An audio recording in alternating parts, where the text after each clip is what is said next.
Bago tayo mag-umpisa sa ating istorya, gusto ko munang batiin ka, kaibigan. Mag-iwan ka naman ng isang comment kung taga saan ka at anong oras mo ito pinapanood dahil nakakatuwang isipin na kahit magkakalayo tayo, iisa ang kwentong sabay-sabay nating sinusundan ngayong oras na ito.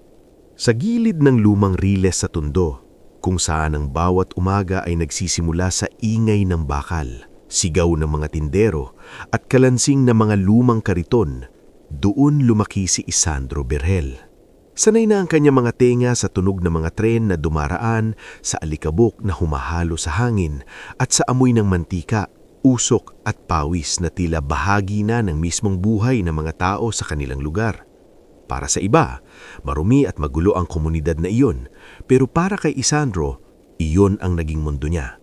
Maingay, masikip, minsan mapanganib, pero puno rin ng mga taong marunong magdamayan kapag wala ng ibang maasahan. 26 na taong gulang si Isandro, matangkad, kayumangi, at may mukhang laging seryoso kahit hindi naman galit. Hindi siya yung tipo ng binatang mahilig tumambay at makipag-inuman sa kanto. Simula pagkabinata niya, tila maaga siyang natutong tumanda. Bata pa lang kasi siya nang iwan sila ng kanyang amang si Dalmasio, isang lalaking mas mahalang sabong, sugal at alak kesa sa sariling pamilya. Noong una, umaasa pa si Salve, ang kanyang ina, na baka isang araw ay bumalik itong nagbago. Ngunit habang tumatagal, ang tanging bumabalik lamang ay mga balita ng pagkakautang nito sa iba't ibang lugar. Kaya si Isandro ang naging haligi ng kanilang maliit na pamilya. Ang inang si Salve ay may iniindang rayuma at pananakit ng dibdib, at ang nakababatang kapatid niyang si Miren ay nasa huling taon sa senior high school, nangangarap maging nurse balang araw. Pangarap iyon na halos kasing layo ng langit kung pagbabasehan ang laman ng kanilang bulsa, pero hindi kailanman pinatay ni Isandro ang pag-asa ng kapatid. "Kuya, huwag mo na akong bilhan ng bagong sapatos. Kaya pa naman to." Minsang sabi ni Miren habang tinatahi ang lumang sapatos niyang halos manipis na ang ilalim. Tinignan siya ni Isandro habang nagkakape ng mainit na tubig na may konting asukal. "Hindi pwedeng kaya palagi ang sagot mo. Graduation year mo na. Kapag may duty ka balang araw sa ospital, hindi pwede ang sapatos na bumubuka. Eh ikaw, kailan ka naman bibili para sa sarili mo?" Bahagyang napangiti si Isandro. "Kapag yumaman na tayo." Simpleng biro iyon, pero pareho nilang alam na hindi madaling matawa sa salitang iyon. Araw-araw, iba-iba ang trabaho ni Isandro. Kapag may dumating na paninda sa palengke, isa siya sa mga kargador. Kapag may nagpagawang bubong o bakod sa karatig iskinita, sumasideline siya bilang helper. Kapag wala namang raket, tumutulong siya sa junk shop ni Mang Selo sa pagbubuhat ng bakal, lumang yero at sirang gamit na maaari pang maibenta. Hindi siya mapili sa trabaho dahil hindi rin naman mapili ang gutom sa kung kailan ito dumarating. Si Mang Selo ang isa sa iilang taong itinuring ni Isandro na parang ama, kahit hindi nito kailanman pinilit ang papel na iyon. Isang retiradong karpintero ang matanda, balingkitinan, may puting buhok at laging may panyo sa balikat. Malimit niyang sabihan si Isandro ng mga simpleng payong tila pangkaraniwan lang pakinggan pero tumatatak. "Ang mahirap sa mahirap, hiho," sabi ni Mang Selo isang hapon habang inaayos nila ang sirang gulong ng kariton. "Hindi lang pera ang kalaban. Kalaban din minsan ang pagtingin ng tao sa iyo. Kaya matuto kang humawak ng dangal. Kapag iyon nawala, kahit yumaman ka, talo ka pa rin." Tahimik lang si Isandro noon pero hindi niya nalilimutan ang mga salitang iyon.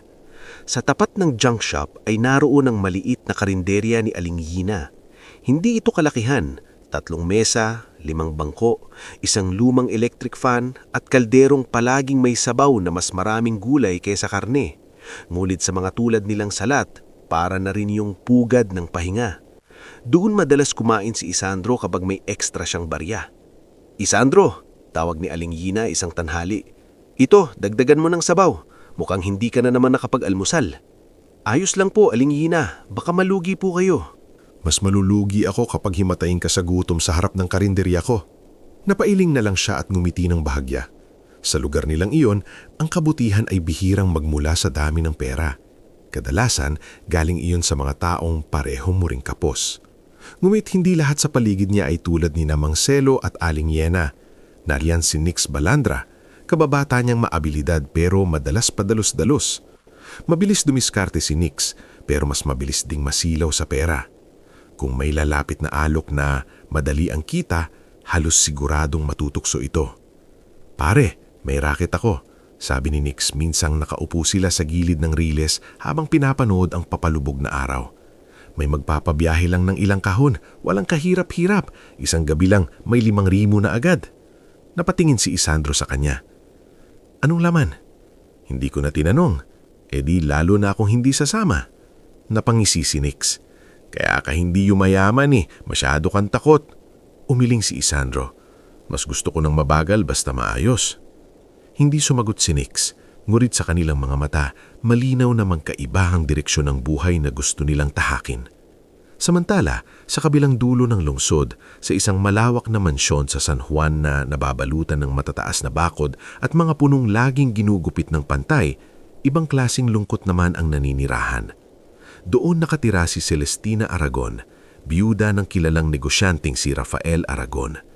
Maganda si Celestina, desente at matikas kumilos, ngulit ang mga matang dati raw ay puno ng sigla ay matagal nang natutukang magtago ng lungkot.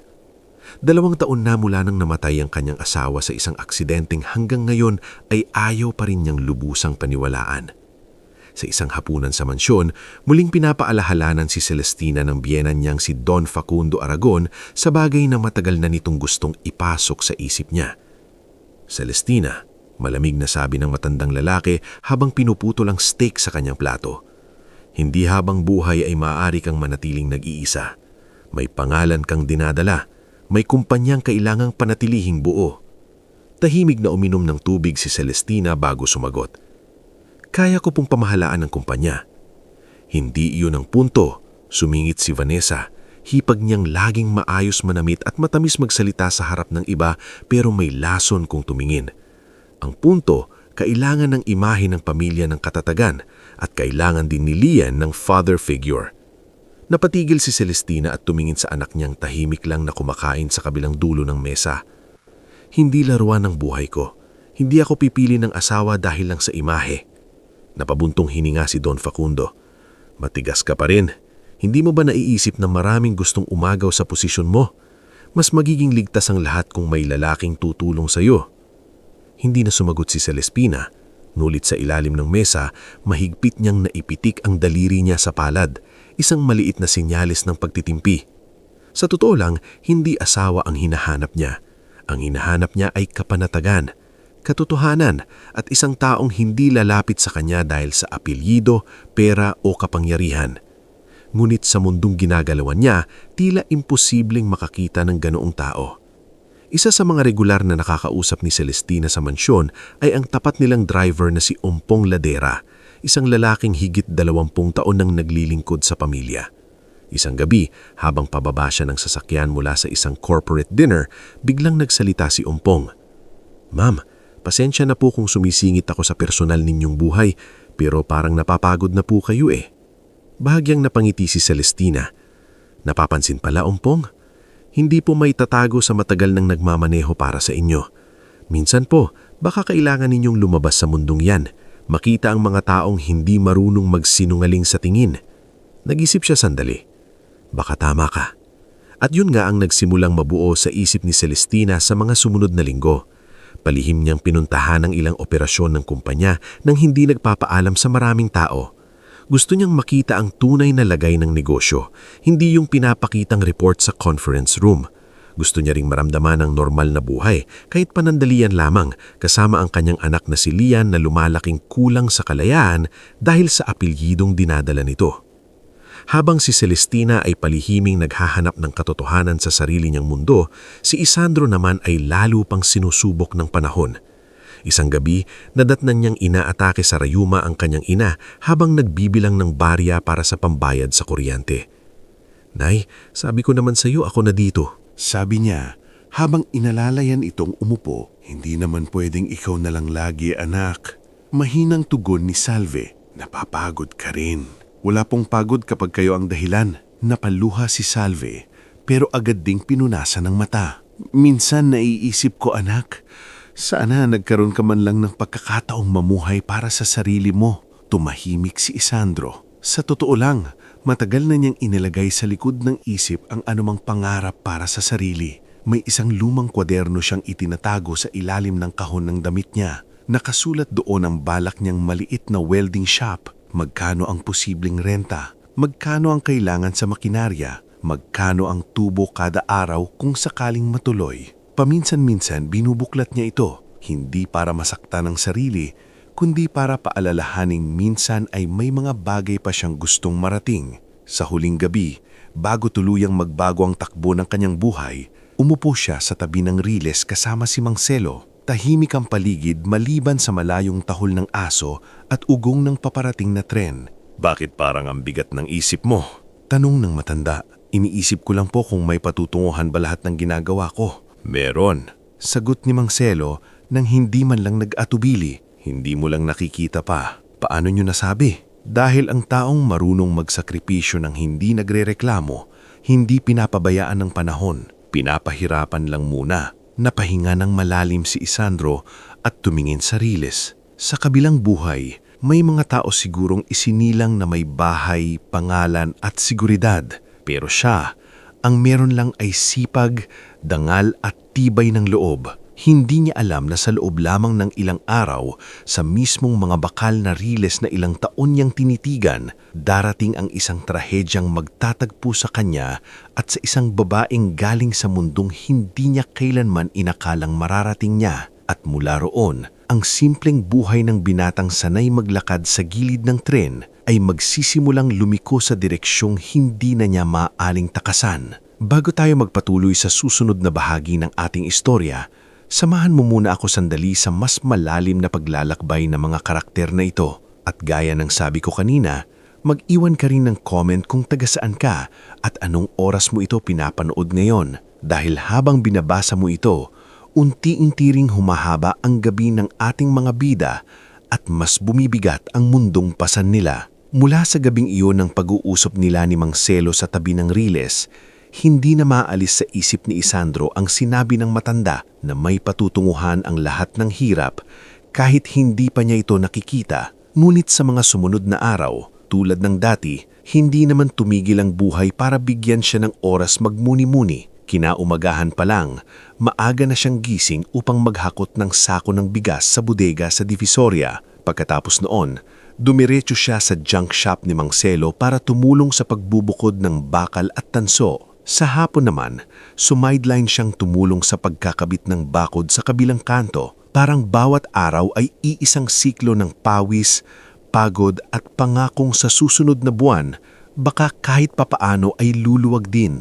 Pero alam niyang hindi pwedeng panghinaan siya ng loob, lalo na nang minsang marinig niyang kausap ni Salve si Miren sa loob ng kanilang bahay. Anak, baka pwedeng mag-stop ka muna ng 1 taon pagkatapos ng senior high. Mahinang sabi ni Salve, hindi ko alam kung kakayanin pa ng kuya mo ang nursing school mo. Napatigil si Isandro sa may pintuan. Hindi agad siya pumasok. Pinakinggan muna niya ang sagot ng kapatid. Ma, ayoko pong magdagdag ng problema kay kuya. Kung kinakailangan, maghahanap muna ako ng trabaho. Hindi na niya hinayaang tumagal pa ang usapan. Pumasok siya at inilapag ang dala niyang supot ng tinapay. Walang magsastop, mariin niyang sabi. Nagulat pareho sina Salve at Miren. Kuya, hindi naman gusto naming, ang gusto ko, mag-aral ka. Yun lang ang gusto ko. Ako na ang bahala. Pero paano? Halos pabulong na tanong ni Miren. Hindi ko pa alam. Pero hindi kita hahayaang huminto. Minsan, iyon lang ang meron si Isandro. Hindi malinaw na plano, pero matibay na desisyon. Sa kabilang panig ng lungsod, si Celestina Aragon ay lalong nasasakal sa tahimik na giyerang bumabalot sa kanyang bahay at negosyo. Sa mata ng publiko, isa siyang matatag na byuda na mahusay mamahala sa iniwang kumpanya ng asawa. Ngulit sa loob ng mansion at sa mga meeting room ng Aragon Group, pakiramdam niya ay para siyang laging nakatayo sa gitna ng silid na puno ng mga ngiting hindi niya mapagkakatiwalaan. Isang umaga, habang nasa opisina siya sa ikalawang palapag ng mansion at binabasa ang reports mula sa logistics arm ng kumpanya, Pumasok ang sekretarya niyang si Faye Lurin. "Ma'am, nandito na po si Mr. Gideon Barrera para sa briefing." Bahagyang sumikip ang mukha ni Celestina. "Papasukin mo." Ilang sandali pa, pumasok si Gideon. Maayos ang Amerikana, makinis ang pananalita, ngulit may klase ng kumpiyansang matagal nang hindi gusto ni Celestina. Isa ito sa mga executive na malapit kay Don Facundo, ngulit dahil eksperto sa operations at numbers, hindi basta-basta maaalis sa kumpanya. "Good morning, ma'am," magalang nitong bungad. "Narito na po ang initial recommendation para sa expansion ng rail-adjacent properties." "Pakita mo," malamig na tugon ni Celestina. Habang ipinapaliwanag ni Gideon ang proposal, tahimik lang siyang nakikinig. Ngulit may isang bahagi roon na hindi niya pinalampas. "Bakit parang minamadali ang acquisition ng property sa North Corridor?" tanong niya. "Strategic po kasi iyon, ma'am. Kapag hindi natin nakuha agad, baka maagaw ng ibang grupo." "Anong grupo?" Sandaling natigilan si Gideon. "Mga outside investors po." "Tukuyin mo." Ngumiti lang si Gideon. "I'll have the full list sent to you." Pagkaalis ng lalaki, napabuntong hininga si Celestina. Kahit hindi pa sapat ang hawak niyang ebidensya, ramdam niyang may mga bagay na inililihim sa kanya. Hindi niya alam kung alin ang mas nakakabahala, ang mga papeles sa harap niya o ang katotohanang maaaring may mga taong gumagalaw sa likod niya para unti-untiing gipitin siya. Sa gabing iyon, habang pinapatulog niya ang anak na si Lian, napansin niyang tila may lungkot ang bata. "Mama," mahina nitong sabi habang yakap ang stuffed toy, "lagi na lang po tayong nasa bahay o sa office. Hindi ba tayo pwedeng sumakay ng tren gaya ng ginagawa ng ibang bata?" Ngumiti si Celestina, ngulit may kurot sa dibdib niya.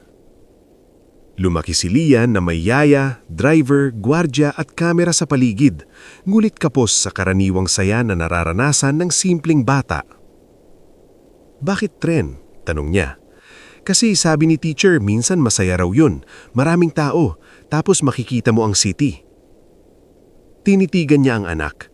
Marahil tama si Ompong. Baka kailangan nga nilang lumabas sa mundong laging kontrolado, laging pinaplano, laging binabantayan.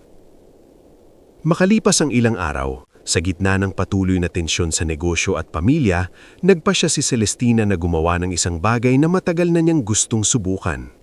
Hindi niya sasabihin sa marami, hindi sila gagamit ng convoy, hindi siya sasakay sa karaniwang sasakyan ng pamilya. Isasama niya si Lian sa isang simpleng biyahe bilang karaniwang pasahero at personal niyang titingnan ng isa sa rutang malapit sa property na gustong sa pilitang ipabili sa kanya. Taming sina Umpong at Faye lamang ang nakakaalam. "Ma'am, sigurado po ba kayo?" tanong ni Umpong habang inihahanda ang simpleng damit ni Celestina at ni Lian para hindi sila madaling makilala. "Mas sigurado ako rito kaysa sa araw-araw na pinalilibutan ako ng mga nagsisinungaling," sagot niya. "Mag-iingat po kayo. Pakiramdam ko po kasi may kakaiba." "Lagi namang may kakaiba sa paligid natin, Umpong, pero hindi ako mabubuhay sa takot." Samantala, sa buhay ni Isandro, dumating ang araw na iyon na tila ordinaryo lamang sa umpisa. Maagang maaga pa ay nasa junk shop na siya, tinutulungan si Mang Celo na ihiwalay ang mga metal na ibebenta sa hapon. Makulimlim ang langit at mabigit ang hangin, iyong klase ng araw na parang may paparating na bagyo o balitang hindi pa dumarating. "Parang masama ang panahon," sabi ni Mang Celo habang tinatakpan ng mga bakal ng trapal.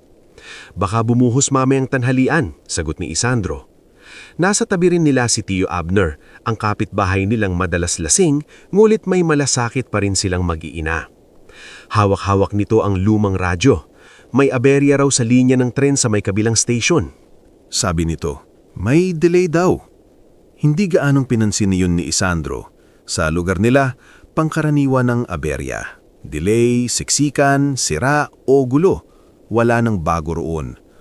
Bandang tanghali, inutusan siya ni Aling Yana na maghatid ng isang malaking lalagyan ng ulam sa pinsan nitong nagtitinda malapit sa overpass sa tapat ng Riles. Tinanggap niya iyon kapalit ng libreng pananghalian para sa pamilya. Habang daladala niya ang lalagyan at naglalakad sa gilid ng kalsada, nagsisimula ng tumindi ang ihip ng hangin. Umuulan na ng bahagya. Ang mga taong nagmamadaling umuwi o pumasok ay tila lalong naging magulo ang galaw. Kasabay ng paglapit niya sa may Riles, isang tren ang dahan-dahang pumasok sa lugar. Hindi iyon ang pinakaabalang oras, ngunit sapat na para mapuno pa rin ng mga pasahero ang ilang bagon. Hindi na iyon pinansin ni Isandro at nagpatuloy sa paglalakad. Sa loob ng tren, tahimik na magkatabing nakaupo sina Celestina at Lian. Simple ang suot nila, malayong-malayo sa karaniwang ayos ng mga Aragon. Walang alahas si Celestina maliban sa isang maliit na hikaw. Si Lian naman ay masaya, nakasilip sa bintana. "Mama, ang daming tao," bulong ng bata, tila tuwang-tuwa. "Oo," sagot ni Celestina, pilit na ngumiti. At ganyan talaga sa totoong biyahe. Sa kabilang bahagi ng bagon, may ilang lalaking tila ordinaryong pasahero lang. Isa sa kanila ang paulit-ulit na sumisilip sa orasan. Ang isa naman ay hawak ang isang bag na nakalapag sa tabi ng upuan. Walang nakapansin sa kanila. Walang dahilan para mapansin sila. Sa labas, malapit nang makatawid si Isandro sa gilid ng Riles nang marinig niya ang isang tunog na hindi pangkaraniwan. Isang matinis na kalansing na sinundan ng maikling ugong na parabang may nagbanggaan sa loob ng bakal. Napalingon siya sa tren. Sandali lang, isang iglap ng kutob na hindi niya maipaliwanag. Kasunod noon ay ang isang napakalakas na pagsabog. Parang yumanig ang hangin. Napaatras ang mga tao. Nabitiwan ni Isandro ang lalagyan ng ulam nang makita niyang sumabog ang isang bahagi ng bagon at umakyat ang apoy kasabay ng makapal na usok. Sa isang kisap mata, napalitan ng sigawan ng karaniwang ingay ng lugar. May mga taong tumatakbo palayo. May mga nadapa. May mga sumisigaw ng saklolo, may mga batang umiiyak, may mga pasaherong pilit lumalabas sa pinto habang nagtutulakan sa takot. "Sunog! Sunog! May mga tao pa sa loob! Lumayo kayo, baka sumabog ulit!"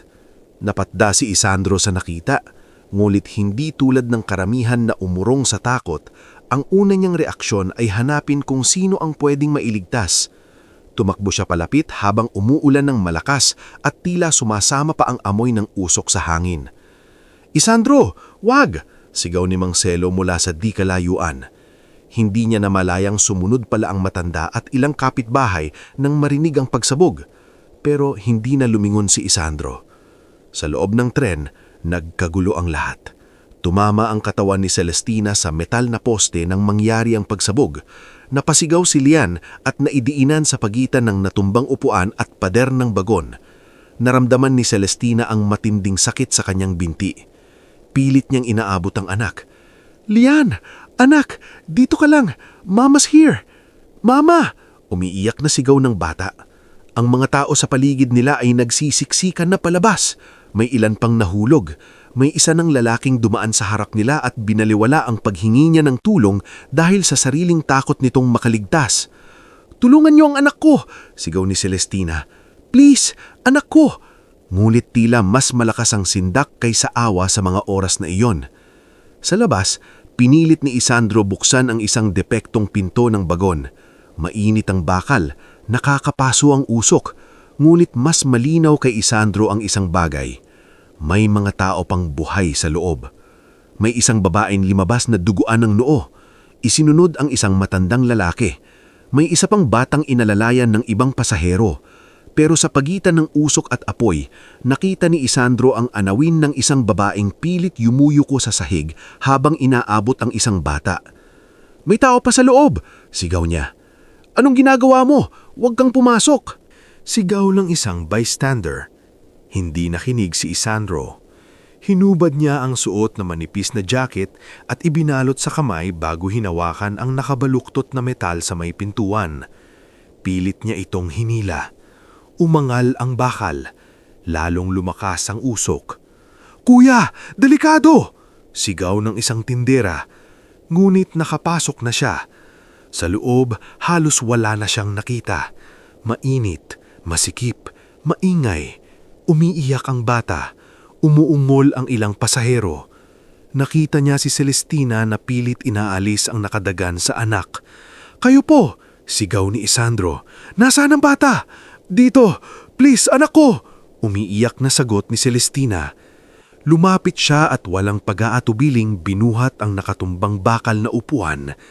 Ramdam niyang nanginginig ang braso niya sa bigat pero naitulak niya iyon sapat para mahila palabas ang bata. Agad niyang binuhat si Lian. "Mama!" sigaw ng bata.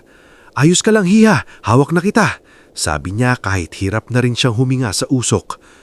Pagkatapos ay bumalik ang tingin niya kay Celestina. Pilit itong tumatayo ngunit halatang hindi kaya ng paa. "Kaya niyo po bang tumayo?" Hindi ko kaya." Wala nang panahon. Inalalayan niya ito sa isang braso habang hawak sa kabila ang bata. Sa puntong iyon, may isa pang maliit na pagsabog sa may dulo ng bagon. Napasigaw ang mga tao sa labas. "Labas na!" sigaw ng isang lalaki. Sa gitna ng ulan, apoy at kaguluhan, unti-unting inilabas ni Isandro ang mag-ina mula sa impyernong bagon. At nang sa wakas ay makalabas sila sa pinto at bumagsak sa basang lupa sa gilid ng riles, saka lamang niya nalamang hindi isang ordinaryong araw ang nabasag sa harap niya, kundi ang mismong hangganan ng dati niyang buhay. Bago tayo tuluyang sumunod sa mas mabigat na yugto ng ating istorya, gusto ko munang anyayahan kang muling makisabay sa daloy nito. Mag-comment ka rin kung taga saan ka at anong oras mo ito pinapanood o binabasa. Dahil sa bawat oras na lumilipas sa tunay na buhay mo, ganoon din kabigat ang pag-ikot ng panahon sa buhay ng ating mga karakter. Pagkabagsak ni na Celestina at Lian sa basang lupa sa gilid ng riles, ilang sandali ring tila tumigil ang mundo para kay Isandro. Ang ulan ay malakas pa rin, ang apuli sa bagon ay patuloy na sumisiklab, at ang sigawan ng mga tao ay halo-halo na sa iyak, takot at paghingi ng tulong. Ngulit sa gitna ng lahat ng iyon, isang bagay lang ang tinitigan ni Isandro.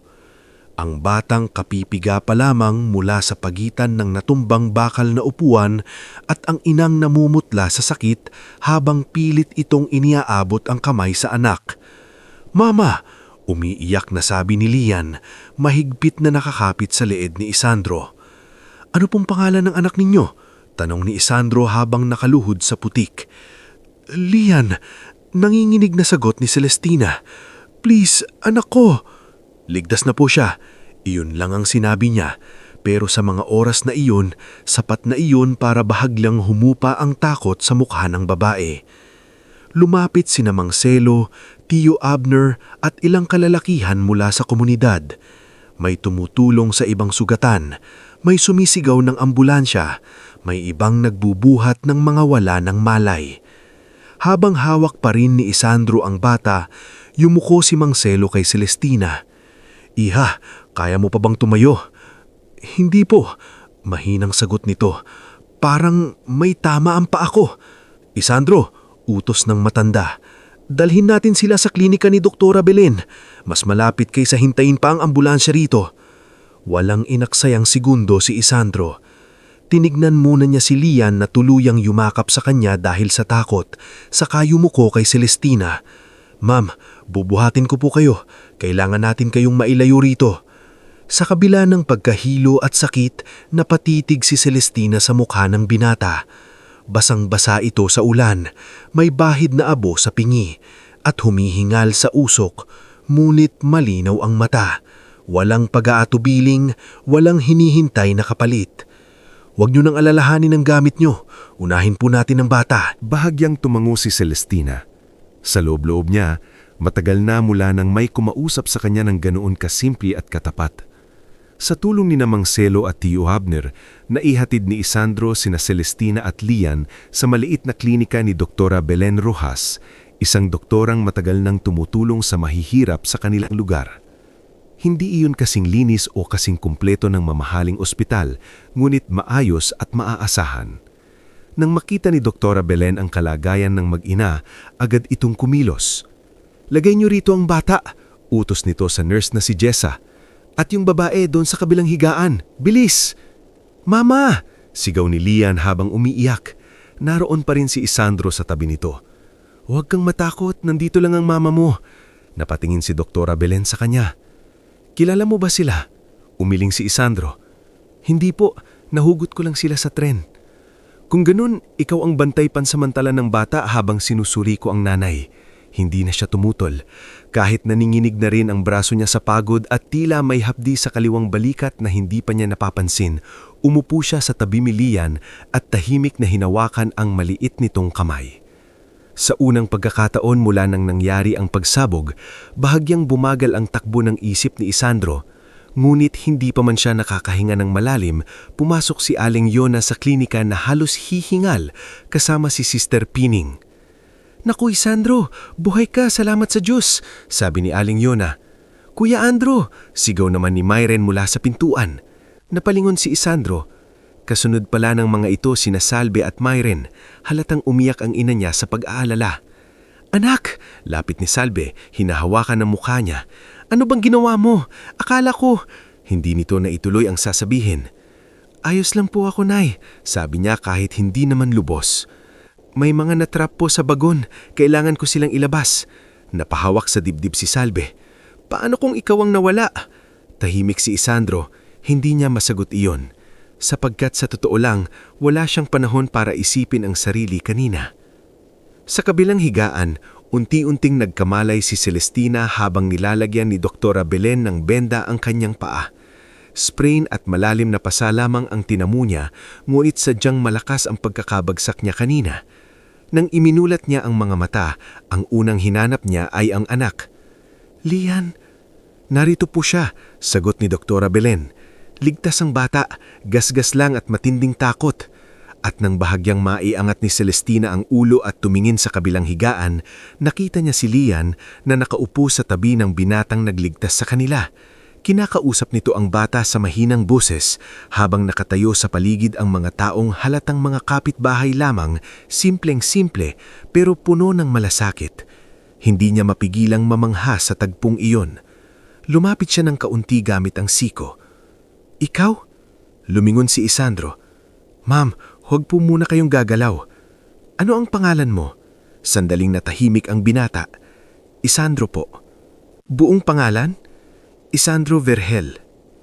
Ulit-ulit na binigkas ni Celestina sa isip ang pangalang iyon na para bang ayaw niya itong mawala. Ngunit sa sandaling iyon, tumunog ang cellphone ng nurse.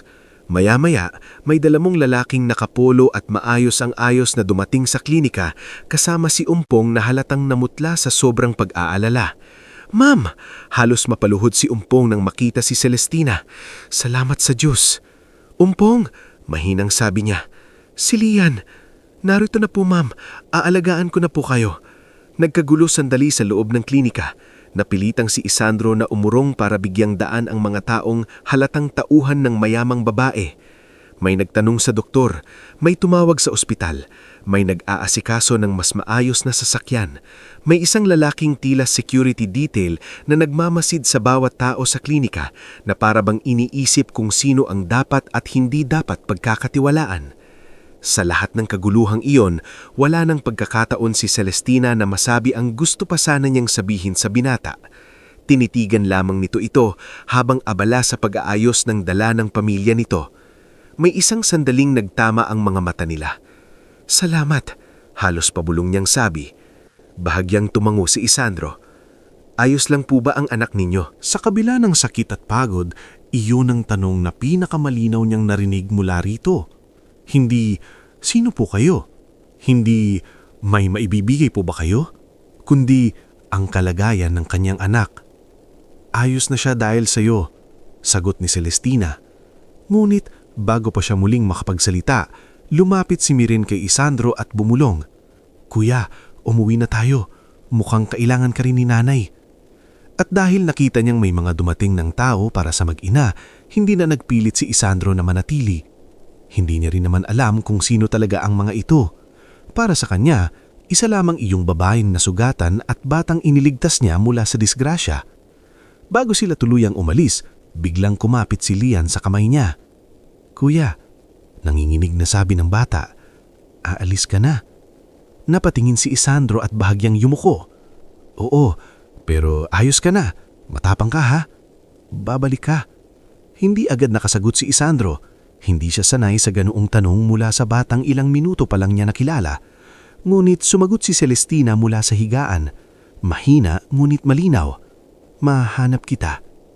Nagkatinginan sila sa isang maikling sandali. Pagkatapos noon ay tumalikod na si Isandro at umalis kasama ang kanyang pamilya. Paglabas nila sa klinika, gabi na at patuloy pa rin ang ulan. Habang naglalakad pa uwi sa masisikip na eskinita, walang imik si Isandro. Naroon pa rin sa loob ng dibdib niya ang bigat ng nangyari, ang tunog ng pagsabog, ang init ng bakal, ang iyak ng bata, ang takot sa mukha ng babae. Anak, sabi ni Salve habang dahan-dahan silang naglalakad, hindi ko alam kung matutuwa ako o matatakot, pero ipinagmamalaki kita. Hindi sumagot agad si Isandro. Maya-maya ay nagsalita rin siya. Hindi ko naman po inisip yun, basta may bata kasing naiwan. Ganyan ka talaga, sabi ni Miren, kahit kailan. Ewan ko, bulong ni Isandro, parang hindi pa rin ako mapalagay. At hindi nga. Kinagabihan, habang nakahiga siya sa banig sa tabi ng bintana, hindi siya dalawin ng antok. Mulit-muli niyang naririnig sa isip ang sabog at nakikita ang usok. Ngunit, higit sa lahat, paulit-ulit na bumabalik sa isip niya ang mukha ng babaeng iyon, hindi dahil sa ganda o bihis, kundi dahil sa kakaibang bigat ng tingin nito nang sabihing, mahahanap kita. Kinabukasan, naging laman ng balita ang pagsabog sa tren. Sa mga karinderya, sa waiting shed, sa palengke, sa mga mumurahing tindahan ng cellphone, iisang video ang pinag-uusapan ng mga tao. Isang kuha mula sa malayong pwesto, kung saan makikita ang isang binatang pumapasok sa umuusok na bagon at lumalabas na buhat ang isang bata habang inaalalayanan ng isang babae. Pare, ikaw yan ha? Sabi ni Nix nang dumating siya sa junk shop kinabukasan. Sikat ka na. Napatingin si Isandro sa cellphone nitong hawak. Bahagyang malabo ang video pero sapat para makilala ang katawan niya at ang pangyayari. Hindi ko naman sinasadya, sabi niya. Hindi sinasadya? Natatawang sabi ni Nix. Bayani ka na sa internet. Hindi natuwa si Isandro sa salitang iyon. Sa isip niya, mas marami pa ring sugatan at nawalan sa trahedyang iyon. Hindi siya komportable sa papuri. Subalit, sa kabilang panig ng syudad, sa loob ng pribadang ospital kung saan inilipat sina Celestina at Lian kinagabihan, iba ang epekto ng video. Pinanood iyon ni Celestina ng ilang ulit, kasama sina Ompong at Faye. Kahit malabo ang kuha, alam niyang iyon ang binatang tumulong sa kanila. Hanapin ninyo siya, mariin niyang sabi. Ma'am, wala pong malinaw na mukha sa video, wala ring pangalan. Meron, sagot ni Celestina. Isandro Vergel. Napatingin sina Ompong at Faye sa kanya. Nabanggit niya po ang pangalan niya? Tanong ni Ompong. Oo, at hindi ko hahayaan na hanggang pangalan lang siya sa buhay ko. Ngunit, hindi iyon simpleng paghahanap ng utang na ulob. Sa kaibuturan ni Celestina, may isa pang bagay na gumigising. Isang kutob na ang nangyaring pagsabog ay maaaring hindi basta aksidente. Sapagkat ilang araw pa lamang mula nang kinustyon niya ang Rail Adjacent Property Proposal, heto'y muntik na silang mapahamak ng anak niya sa tren. At habang nagsisimula siyang hanapin ang binatang nagligtas sa kanila, nagsisimula ring gumalaw ang mas madilim na bahagi ng kwentong hindi pa alam ni Isandro. Nang hapong iyon, sa mansyon ng mga Aragon, tahimik na nakaupo si Don Facundo sa malapat nitong upuan habang kausap si Gideon Barrera. Buhay sila? Malimig na tanong ng matanda. Opo, sagot ni Gideon, bakas ang pagkainis sa tono at may isang lalaki raw na nagligtas sa mag-ina bago lumala ang apoy. Nanikip ang panga ni Don Facundo. Sino? Hindi pa po namin tiyak pero hinahanap na rin siya ni Celestina. Sa sulok ng silid nakikinig si Vanessa. Hawak ang baso ng alak. Kung sino man siya, pwedeng maging problema. Sandaling natahimik ang tatlo. Pagkatapos ay marahang sinabi ni Don Facundo, kung hinahanap siya ni Celestina, hanapin din natin. Ayokong may bagong taong biglang sumulpot sa buhay niya nang hindi natin alam kung anong klaseng impluensya ang dadalhin. Samantala, sa maliit na bahay sa tabi ng Riles, nakaupo si Isandro sa harap ng lumang kwaderno niyang naglalaman ng pangarap niyang welding shop. Ngulit sa gabing iyon, hindi plano ng negosyo ang iniisip niya. Sa unang pagkakataon, pakiramdam niya ay may hindi maipaliwanag na puwersang sumalpok sa tahimik niyang buhay. Hindi pa niya alam na ang isang araw ng kabayanihan ay unti-unti nang nagbubukas ng pinto para sa mga pagbabagong hindi niya hiniling, ngunit siya mismo ang itinakdang humarap. At sa paglipas ng mga buwan, ang paghahanap ng isang biyudang milyonarya sa kanyang pangalan ay magiging simula hindi lang ng pag-angat niya, kundi ng pagpasok niya sa mundong mas mapanganib kesa sa anumang apoy na milusong niya sa loob ng bagon. Bago tayo tuluyang dumako sa mas mabigat at mas masalimuot na bahagi ng ating istorya, gusto ko munang samahan mo ulit ako sa paglalim ng buhay ng ating mga karakter. At gaya ng dati, mag-comment ka rin kung taga saan ka at anong oras mo ito pinapanood o binabasa, dahil habang tumatakbo ang oras sa buhay mo, ganon din kabigat ang mga taong lumipas sa buhay ni Isandro at Celestina. Mula sa gabing muli siyang inabutan ng antok na puno ng pag-aalala at tanong, hindi alam ni Isandro na ang pangalang minsan lang niyang ibinigay sa isang estrangherang babae sa maliit na klinika ay unti-unti nang umiikot sa mas malaking mundong hindi pa niya lubos kilala. Lumipas ang mga buwan mula sa araw ng pagsabog sa tren,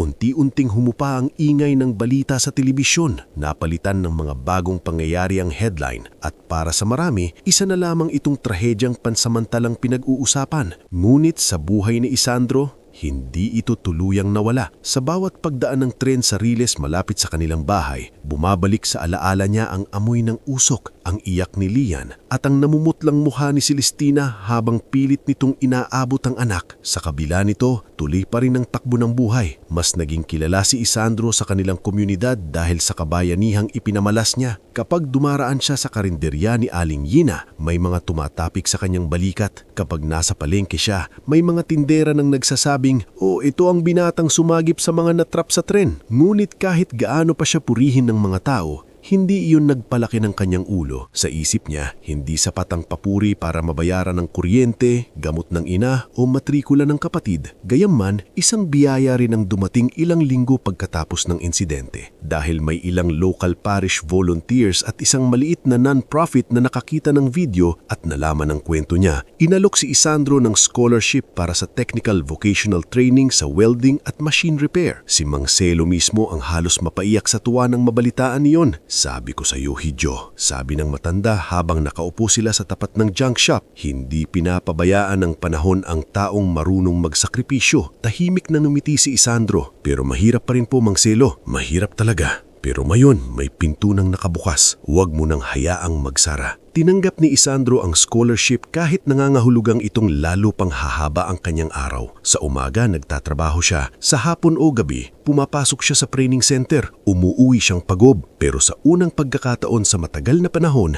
may bagong klaseng pagod siyang nararamdaman. Pagod na may halong pag-asa. Si Miren naman ay lalong naingganyong mag-aral nang makitang may unti-unti ng liwanag ang kanilang daan. "Kuya," sabi nito minsang sabay silang naglalakad pa uwi, "kapag naging nurse na ako naman ang sasalo sa iyo." Napatingin siya rito at napangiti. "Hindi kita pinapaaral para ako ang saluhin mo. Pinapaaral kita para magkaroon ka ng sariling buhay. Kasama ka pa rin doon." Hindi na sumagat si Isandro pero tumimo iyon sa kanya. Ngulit gaya ng dati, sa tuwing may magandang nangyayari, hindi nawawala ang mga taong handang manggulo. Muling nagpakita si Dalmasio. Ang kanilang hamang matagal nang naglaho. Dumating ito isang gabi na amoy alak, gusot ang polo, at parang sanay pa rin gamitin ang salitang pamilya kapag may kailangan. "Isandro," sabi nito, nakasandal sa pinto ng barong-barong nila, "Anak, tulungan mo naman ang tatay mo." Naniggas ang mukha ni Salve sa galit. "Anong ginawa mo rito? Salve, huwag ka namang ganyan. Nagkamali ako noon pero tatay pa rin ako ng mga anak mo." Hindi agad sumagot si Isandro. Tinitigan lang niya ang lalaki. Maraming taon siyang naghintay noon ng ama.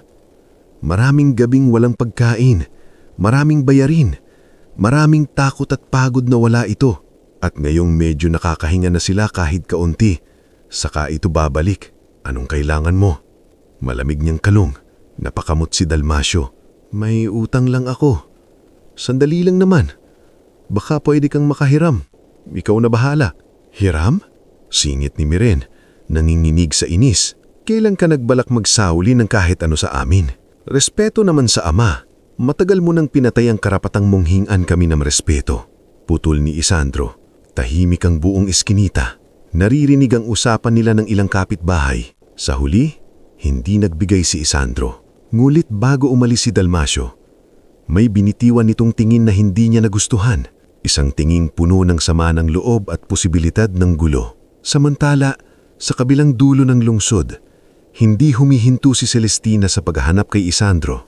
Sa tulong ni Faye, Ompong at ng dating investigador na si Rufino Caidic, na lihim niyang kinonsulta, unti-unti nilang nalaman ang mundo ng binatang nagligtas sa kanya. Lumaki po siya sa tabi ng riles sa Tondo. Paliwanag ni Rufino habang inilalatag ang ilang nakalap na impormasyon sa maliit na mesa sa study room ni Celestina. Nagtratrabaho kahit saan. May ina at kapatid na binubuhay. Walang record ng krimen. Tahimik. Malinis ang reputasyon sa komunidad. Tahimik na nakinig si Celestina. May kakaibang bigat ang bawat detalyeng naririnig niya. Hindi dahil naaawa siya, kundi dahil lalo niyang nakikita ang agwat ng mundong pinanggalingan ni Isandro at ng sarili niyang mundo. Nasaan siya ngayon? Tanong niya. May training center po siyang pinapasukan sa gabi. Sa umaga, iba-ibang racket pa rin. Napatingin si Celestina sa bintana. Hindi ko siya pwedeng tawagan lang para pasalamatan. Hindi sapat iyon. Ma'am, maingat na sabi ni Faye, baka pwede niyo siyang alukin ng trabaho. Hindi bilang utang na loob, bilang oportunidad. Hindi agad sumagot si Celestina. Ngunit sa loob-loob niya, iyon din ang iniisip niya. Hindi limos, hindi pabuya, kundi pagkakataong kayang tumayo sa sarili nitong dignidad. Isang hapon habang papalabas si Isandro sa simbahan matapos ihatid si Sister Pining ng ilang sakong donasyong damit, may humintong simpleng sasakyan sa tapat. Bumaba si Ompong. Hindi na ito nakauniporme ng driver ng mansyon. Payak ang suot, ngulit maayos pa rin ang tindig. Pasensya na. Ikaw ba si Isandro Vergel? Tanong nito. Napahinto si Isandro. Opo. Sino po kayo? Ako si Ompong. Galing ako kay Ma'am Celestina. Para siyang binuhusan ng malamig na tubig. Sa loob ng ilang buwan, inakala niyang tuluyan na iyong natapos. Hindi niya inaasahang hahanapin siya nito. Maaari ba kitang makausap? Gusto kang matagpuan ni Ma'am Celestina pero sa payapang lugar. Hindi agad sumagot si Isandro. Lumapit si Mang Celo na noon niya'y kasabay niyang naglalakad. May problema ba, iho? Tanong ng matanda. Wala po yata, Mang Celo. Sa huli, pumayag si Isandro. Sa isang simpleng karinderya malapit sa simbahan sila nagkita. Isang lugar na siya mismo ang pinili para hindi siya mailang. Nang dumating si Celestina, payak ang bihis ngunit hindi maitago ang likas nitong tindig. Gayunman, ang una niyang ginawa ay hindi magpakilala bilang mayaman o makapangyarihan. Umupo siya sa harap ni Isandro at diretsyong sumalita. Matagal kitang hinanap. Tahimik si Isandro. Hindi naman po ako inaasahan yon. Pero ako, inasahan ko. Tiningnan siya ni Celestina ng diretsyo. May utang akong buhay sa'yo. Hindi lang ako, pati ang anak ko. Wala pong utang. Tao lang po ako noon na may nakitang dapat iligtas. Doon bahagyang napangiti si Celestina. At yan ang dahilan kung bakit gusto kitang alukin ng pagkakataon. Ipinaliwanag niya ang alok. Trainee position sa isa sa logistics warehouses ng kumpanya niya. Hindi agad mataas na posisyon, hindi instant na biyaya, kundi trabahong may training, sahod at puwang para umasenso, depende sa sipag at galing. Napatulala si Isandro. Bakit ako? Dahil nakita ko kung paano ka kumilo sa araw na iyon at dahil narinig ko rin ang buhay mo mula sa mga taong nakakakilala sa'yo. Hindi kita inaalok dahil naaawa ako. Inaalok kita dahil naniniwala akong kaya mo. Sa tabi ng karinderya, tahimik na nakatanaw si Mang Celo. Nang makamlis na si Celestina, naupo siya sa tapat ni Isandro. Anong balak mo? Hindi ko po alam, amin ni Isandro. Parang napakalayo nito sa mundong kinalakihan ko. Lahat naman ng magandang bagay, sa umpisa malayo, sagot ng matanda. Ang tanong, lalakarin mo ba? Sa mga sumunod na linggo, pinili ni Isandro ang trabaho. Mahirap ang adjustment. Sa unang pasok niya sa warehouse ng Aragon Logistics, dama niya agad ang tingin ng ilang empleyado, lalo na ang mga nakakaangat na supervisor na sanay sa may pinag-aralan at marunong magsalita ng corporate English. Ngunit hindi siya umatras. Tinanggap niya ang hiya, tahimik na nagmasid at ginamit ang likas na sipag na matagal nang humubog sa kanya. Doon niya nakilala si Joel Marponce, isang senior foreman na unay mainit ang ulo sa kanya ngunit kalaunan ay humanga sa tiyaga niya. Si Perlinda Umos, warehouse clerk na mabilis magturo sa kanya ng tamang documentation, at si Brix Natividad, forklift operator na naging kaibigan niya sa trabaho dahil pareho silang galing sa hilap. Unti-unti, sa halip na kaawa siya, nagsimulang igalang siya ng ilang tao.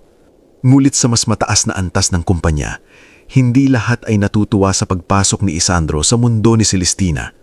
Sa isang pribadong restaurant, magkaharap sina Don Facundo, Vanessa, Leandro Veira at Gideon Barrera. Ikinukwento ni Gideon ang bagong development sa kumpanya. Pinapasok na ni Celestina sa warehouse operations ang lalaking iyon, sabi niya. Ang bayani sa tren? Malamig na tanong ni Leandro, ang negosyanteng matagal ng pilit inilalapit kay Celestina bilang bagay raw ka sa kanya. Oo, sagot ni Gideon.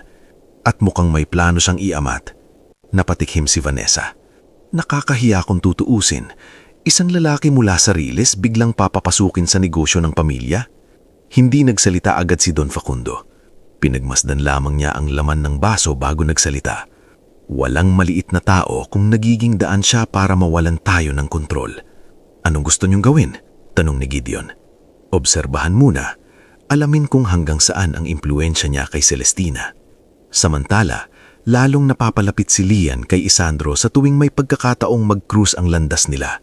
Tuwing dumadalaw ang bata sa warehouse kasama ang ina, laging kumakaway ito.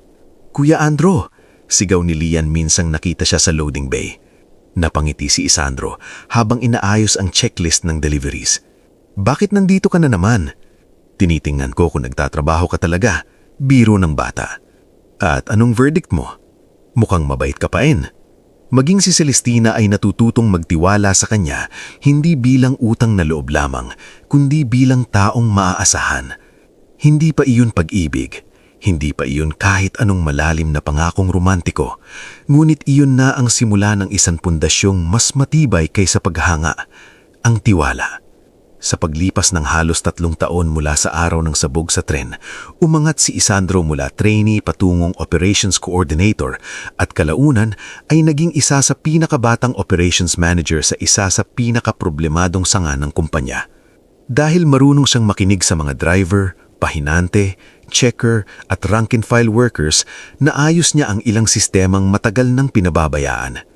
Tumaas ang performance ng branch, natuwa ang ilang board members, ngulit lalong uminit ang tingin sa kanya ng mga taong may nakatagong ahenda.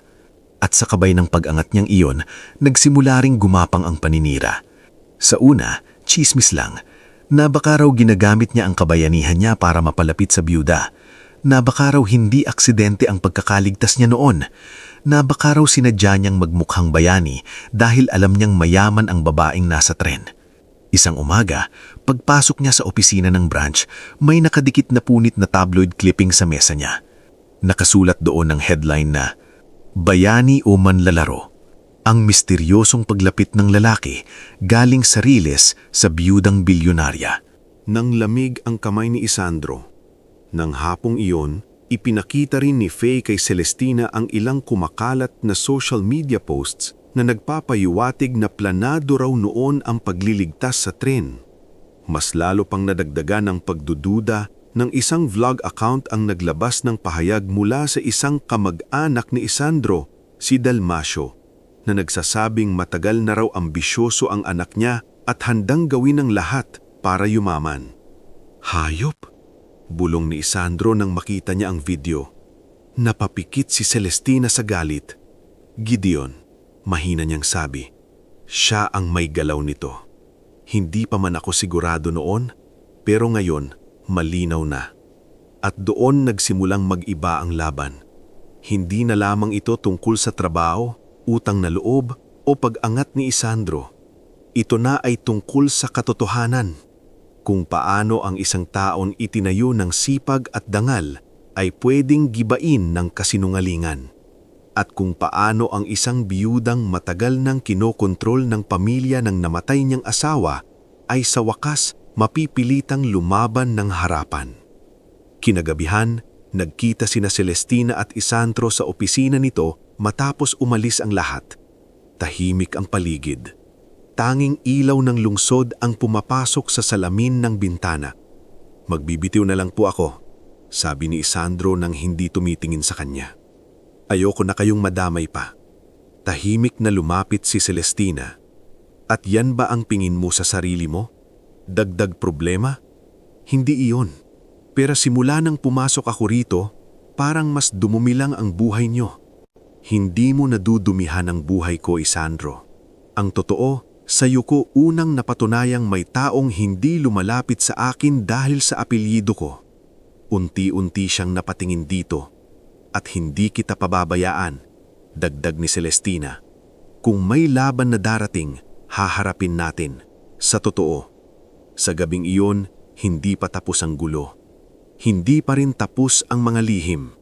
Ngunit malinaw na sa kanilang dalawa na hindi na sila makakabalik sa dating simple at hiwa-hiwalay na buhay. Ang binatang minsang simpleng namuhay sa gilid ng riles ay nasa sentro na ngayon ng digmaang may kinalaman sa kapangyarihan, kasakiman at katotohanang matagal nang ibinabaon ng mga taong takot mawalan ng kontrol. Bago tayo tuluyang dumako sa huling bahagi ng ating istorya, gusto ko munang samahan mo akong huminga ng malalim. At gaya ng lagi kong paanyaya sa iyo, mag-comment ka rin kung taga saan ka at anong oras mo ito pinapanood o binabasa. Dahil habang inaabot natin ang wakas ng kwentong ito, sabay din nating nasasaksihan kung paano ang mga sugat ng nakaraan ay maaaring maging daan sa isang bagong simula. Mula sa gabing iyon sa opisina kung saan tahas ang sinabi ni Celestina kay Isandro na hindi niya ito pababayaan, doon tuluyang nagbago ang timpla ng laban.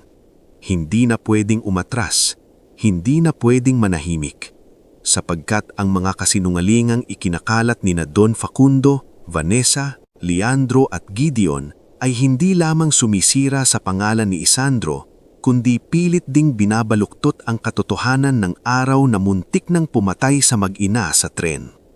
Kinabukasan, maaga pa lang ay ipinatawag na ni Celestina sina Faye, Rufino at ang mamamayahag na si Juniver Valenia sa kanyang private conference room. Wala roon ang iba pang board members. Wala ring kahit sinong tao mula sa kampo ni Don Facundo. Sarado ang pinto, mabigat ang hangin, at sa mukha ni Celestina, malinaw na hindi na ito ang biyudang tahimik lang na nagtitiis. Simulan na natin. Mahinahon ngumit matigas niyang sabi. Ayokong matapos ito sa depensa lang. Ilalabas natin ang totoo. Unang nagsalita si Rufino. Inilatag ang makapal na folder sa mesa. May nakuha na tayong financial trails. May ilang shell transactions mula sa isang contractor na konektado kay Tarsilo Veira papunta sa isang sub-security subcontractor na konektado rin sa tauhan ni Gideon. Hindi pa ito buong ebidensya, pero sapat para sabihing may iisang grupo na gumalaw bago ang insidente. Hindi pa rin yan sapat sa korte, singit ni Faye. Tama, sagot ni Rufino. Pero may isa pa. Ibinigay niya ang isang maliit na USB kay Celestina. Ano ito? Tanong nito. CCTV copy mula sa isang service corridor malapit sa maintenance access ng istasyon 3 oras bago ang insidente. Hindi kita malinaw ang mukha ng lahat, pero may isang lalaking kilalang tauhan ni Gideon na pumasok sa restricted area. Napatayo si Isandro na noon ay tahimik lang sa dulo ng mesa. Ibig sabihin, planado talaga. Malaki ang posibilidad, tugon ni Rufino. At may isa pang mas mabigat. Ang target, base sa timing at placement, ay hindi basta random na pasahero. Posibleng ikaw talaga, Ma'am Celestina. Tahimik ang buong silid. Maging si Juniver na sanay sa masasakit na balita ay napatigil. Dahil sa rail-adjacent property? Tanong ni Celestina. Oo, sagot ni Rufino. At may dahilan pa. Kapag natakot ka, mas mapapadali kang pirmahan ng bentahan o kontrolin sa pamamagitan ng kasal o board pressure. Napapikit si Celestina. Ilang segundo siyang hindi nagsalita. Nang muling magmulat, may luha sa sulok ng mata niya, pero hindi kahinaan ang laman ng tingin, galit at linaw. Samantala, sa panig ni Isandro, hindi lamang ang kumpanya ang pinoproblema niya, pati ang kanyang pamilya ay nadadamay na rin. Isang gabi, pag-uwi niya sa bahay nila sa Mayriles, nadatnan niyang umiiyak si Miren habang kausap si Salve. Anong nangyari? Agad niyang tanong. Lumapit si Miren, nanginginig ang boses. May 2 lalaki rito kanina. Nagtatanong tungkol sa'yo, kung totoo raw bang ikaw yung nasa balita. Tapos, kung gaano ka raw kalapit kay Ma'am Celestina. Nanikip ang dibdib ni Sandro. Anong sinabi niyo? Wala, sagot ni Salve. Pinaalis ko sila, pero anak, natatakot na ako. Nilapitan niya ang ina at marahang hinawakan ang balikat nito. Hindi ko kayo pababayaan. Ngulit sa loob-loob niya, alam niyang hindi sapat ang pangakong iyon kung patuloy silang aatakihin mula sa dilim. Kaya kinabukasan, gumawa siya ng desisyong matagal na niyang iniiwasan. Pumayag siyang pansamantalang ilipat sina Salve at Miren sa mas ligtas na bahay na pinahiram ni Celestina sa tulong ni Umpong at Faye. Ayaw niya iyon noong una dahil ayaw niyang magmukhang umaasa. Ngunit ipinaalala ni Mang Selo sa kanya ang isang bagay. Ang pagtanggap ng tulong ay hindi kahinaan, hiho. Sabi ng matanda habang nagkakape silang dalawa sa tapat ng junk shop. Lalo na kung para sa kaligtasan ng pamilya mo, hindi mo kailangang buhatin mag-isa ang lahat. Napayuko si Isandro. Pakilamdam ko po kasi, habang lumalapit ako sa mundong iyon, mas lalo kong inilalayo ang pamilya ko sa payapang buhay. Hindi ka lumalayo, pinapalawak mo lang ang mundong kaya mong ipagtanggol. Sa mga sumunod na linggo, naging mas sistematiko ang pag-atake ng kampo ni Don Facundo. May lumabas na bagong artikulo sa online tabloids. May nagpakalat ng edited photos na pinalalabas na palaging magkasama sina Isandro at Celestina sa mga pribadong lugar. May vlog din na nagsasabing si Isandro raw ay social climber na nakatsamba sa aksidente. At ang pinakamasakit sa lahat, muling humarap si Dalmasio sa kamera. Lasing ngunit bayad na bayad at nagsabing, ambisyoso talaga yung anak ko. Noong pa man gusto na niyang makaalis sa hirap kahit anong paraan. Nakita yun ni Isandro sa cellphone ni Bricks sa warehouse. Nanigas ang panga niya, ngunit hindi siya nagsalita. Maya-maya, si Joel Mar Ponce na dating strikto at mapagdududa sa kanya ay lumapit. Sir, sabi nito, huwag niyo pong dibdibin. Kilala namin kayo rito. Hindi madaling hindi dibdibin, mahinang sagot ni Isandro. Oo, pero mas madaling manindigan kapag malinis ang konsensya. Iyon ang isa sa mga unang beses na tinawan siyang sir ni Joel Mar nang may tunay na respeto, hindi dahil sa posisyon. Sa kabilang banda, si Lian ay nagsisilbing tahimik na liwanag sa gitna ng bigat ng mga pangyayari. Isang hapon, nadatnan ni Isandro ang bata sa opisina ni Celestina, abala sa pagguhit. Ano yan? Bahay. Ang laki naman ng bahay mo. Hindi yan mansyon, pagtatama ng bata. Tahanan yan. Napangiti si Isandro. Anong pinagkaiba? Kapag mansyon, malaki lang. Kapag tahanan, may mga totoong tao. Hindi niya agad nasagot iyon, ngunit mula sa mesa, narinig iyon ni Celestina at bahagyang napatitig sa anak. Sapagkat sa simple at inosenteng pangungusap ni Lian, para bang nabuo ang lahat ng matagal na nilang hinahanap. Hindi kapangyarihan, hindi pangalan, kundi isang lugar at buhay na may katotohanan. Dumating ang araw ng espesyal na board meeting ng Aragon Group na siyang naging sentro ng tunay na pagbaklas sa kasinungalingan. Hindi iyon ordinaryong pulong. Dumalo ang major shareholders, legal counsel ng kumpanya, ilang independent directors, at maging ilang piling miyembro ng press dahil sa isyung kumakalat online. Nasa unahan si Don Facundo, tahimik ngunit kitang-kita ang tensyon sa panga. Katabi niya si Vanessa, naroon din si Leandro Veira, pormalang bihis ngunit halatang balisa. Si Gideon Barrera na may pilit kalmado. Pumasok si Celestina na diretso ang lakad, kasunod sina Faye, Rufino at Isandro. Halos lahat ng mata ay napunta sa kanila. Agad nagsalita si Don Facundo, Celestina, sana na may hindi mo ginawa itong palabas. Tumigil siya sa harap ng mesa. Hindi ito palabas. Ito ang katapusan ng matagal ninyong ginawang panlilinlang. Nagkatinginan ang mga tao. Maging si Leandro ay bahagyang napaatras sa upuan. Inumpisahan ni Faye ang presentasyon. Ipinakita ang timeline ng property pressure, ang mga dokumentong pilit ipinapapirma kay Celestina, ang magkakaugnay na shell transfers at ang papeles na pineke ni Attorney Brannon Yuzon upang palabasing urgent ang ilang legal actions.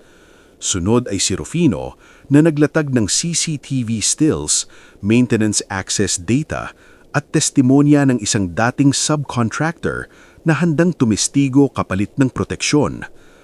At narito rin, dagdag ni Rufino, ang sworn statement ng dating tauhan ni Gideon na umamin na may ipinasok na explosive device sa bagon para lumikha ng controlled incident na magdudulot ng takot at kaguluhan.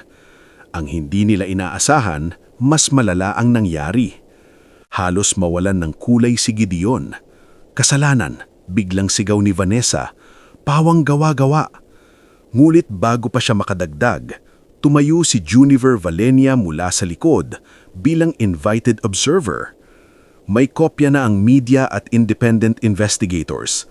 Kapag pinigilan pa ito, lalo lang kayong malulubog. Lalong uminit ang silid nang tumayo si Leandro.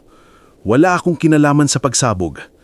Pero may kinalaman ka sa pagnanais na kontrolin ako, mariing sabi ni Celestina, at ginamit mo ang kasal bilang negosyo. Tumayo rin si Don Facundo, nanginginig sa galit. Ako ang bumuo sa pangalang Aragon, at muntik niyo akong ipapatay para mapasunod lang, putol ni Celestina. Sa unang pagkakataon ay tumaas ang boses. Hindi niyo itinayo ang pangalang iyan para gawing sandata laban sa sarili niyong pamilya. Tahimik ang lahat matapos iyon. Pagkatapos ay nagsalita si Isandro. Hindi siya sumigaw, hindi siya nagpakitang gilas, ngunit ang bawat salita niya ay bumigat sa silid. Noong araw ng pagsabog, hindi ko po alam kung sino ang inililigtas ko. Hindi ko alam na mayaman siya, hindi ko alam na may apelyidong kinatatakutan ng marami. Ang alam ko lang, may mag-ina sa loob ng bagon na pwedeng mamatay kapag walang tumulong. Kung gusto niyo akong siraan dahil doon, wala na akong magagawa. Pero hindi niyo mababago ang totoo. Ang mga salitang iyon ang tila tuluyang pumunit sa natitirang tabing ng mga kasinungalingan. Ilang sandali pa ay dumating ang legal team na kinuntak na rin ni Celestina ng mas maaga. Kasunod nila ang mga otoridad na may hawak ng inisyal na warrant laban kina Gideon at Attorney Brannon. Nagkagulo sa loob ng boardroom. Namutla si Vanessa, napaatras si Leandro. At sa kauna-unahang pagkakataon, nakita ni Isandro si Don Facundo na hindi mukhang makapangyarihan, kundi isang matandang natalo ng sariling kasakiman. Ang mga sumunod na buwan ay puno pa rin ng proseso, imbestigasyon, kaso, pagdalo sa hearing at pag-ayos sa loob ng kumpanya. Ngunit dahan-dahan, humupa rin ang bagyo. Napatunayang may kasalanan si Gideon at ilang pauhan nito. Nakasama sa kaso si Brannon. Bumagsak ang reputasyon ni Leandro at ng ilang contractor niyang kaalyado. Si Don Facundo naman ay tuluyang tinanggalan ng impluensya sa Aragon Group matapos bumaliktad ang ilang board members na matagal nang nagdududa sa kanyang galaw. Sa panahong iyon, hindi na nagbibitiw si Isandro. Sa halip, lalo pa siyang tumibay. Tinulungan niya si Celestina na ayusin ang labor systems ng ilang sangay ng kumpanya. Naglatag siya ng mas maayos na worker safety policies, emergency protocols at scholarship support para sa mga anak ng rank-and-file employees. Sa unang pagkakataon, hindi na lamang siya simpleng empleyado o operations manager sa paningin ng iba. Isa na siyang haligi ng pagbabago. Si Miren ay nakapasok sa nursing school sa tulong ng scholarship fund na sinuportahan ni Celestina. Mulit ang huling desisyon ay kay Isandro pa rin. Si Salvi naman ay unti-unting gumaling ang pakiramdam nang hindi na araw-araw kinakain ng pangamba. Maging si Mang Celo ay nakangiting pinagmamasdan ang pag-usad ng buhay ng binatang minsang kasama lang niyang nag-aayos ng sirang kariton. Isang dapit hapon, ilang taon matapos ang pagsabog, nagkita sina Isandro at Celestina sa bagong ipinagawang community space malapit sa inayos na estasyon sa Lumang Riles. Ang lugar na minsang simbolo ng trahedya ay napalitan na ng mas maayos na waiting shed, maliit na clinic at learning center para sa mga batang taga-komunidad. Proyektong pinondohan ng foundation na magkasama nilang binuo. Tahimik silang naglakad habang pinapanood ang ilang batang naglalaro sa gilid. "Hindi ko inakalang babalik ako rito ng ganito," sabi ni Celestina. Hindi ko rin po inakalang babalik ako rito nang hindi natakot sa tunog ng tren, sagot ni Isandro. Huminto si Celestina at tumingin sa kanya. Hanggang ngayon, puka pa rin? Bahagyang natawa si Isandro. Sanay na ako. Sanayin mo na ring tawagin ako sa pangalan ko. Tumingin siya rito ng diretsyo. Sa mahabang panahong nagdaan, naghilom na ang maraming sugat. Ang pagitan nilang dating tila hindi matatawid, ang agwat ng yaman, estado at mundong kinalakihan, unti-unti nang napalitan ng paggalang, tiwala at pagmamahal na hindi minadali. Celestina, marahan niyang sabi. Ngumiti ito. Hindi iyon ngiti ng biyudang nagpapasalamat lang, kundi ng babaeng matagal nang tumayo sa gitna ng unos at ngayon lang tunay na nakahinga. Hindi nagtagal, sa isang simpleng seremonya malapit sa inayos na estasyon, nagpakasal sina Celestina at Isandro. Hindi sa engranding ballroom, hindi sa harap ng mga taong mahilig sa chismis, kundi sa piling ng mga totoong naging bahagi ng kanilang paglalakbay. Si Lian ang nag-abot ng singsing. Si Mang Selo ay tumayong ninong, suot ang pinakamaayos niyang barong. Si Aling Yona, Sister Pining, Ompong, Faye, Joelmar, Brix, Perlin, Rufino, Juniver, Salve at Miren ay naroon, mga taong hindi lamang saksi sa sakit ng nakaraan, kundi sa katuparan ng bagong buhay. Pagkaraan ng ilang taon, naging lisensyadong nurse si Miren at piniling maglingkod sa community clinic ng foundation. Si Salve naman ay nagkaroon ng maliit ngunit maayos na sari-sari store at hindi na muling nakita si Dalmasio sa kanilang buhay matapos itong makulong sa hiwalay na kaso ng estafa at panloloko. Ang mansyon ng mga Aragon ay hindi na naging malamig na bahay ng intriga. Naging bukas itong spasyo para sa scholars, outreach programs at simpleng hapunang puno ng tawanan. At si Lian, na minsang umiiyak sa loob ng umuusok na bagon, ay lumaking matalino at mabait. Laging sinasabing ang pinakamahalagang araw sa buhay niya ay ang araw na nakilala niya si Kuya Andro na naging papa rin kalaunan. Si Isandro na may hindi kailanmang kinalimutan ang pinagmulan niya. Sa kabila ng posisyon, pangalan at yaman na unti-unting dumating sa kanya, nanatili siyang lalaking marunong tumingin pabalik sa gilid ng riles, hindi bilang lugar ng kahihiyan, kundi bilang lugar na humubog sa kanyang tibay, dangal at puso.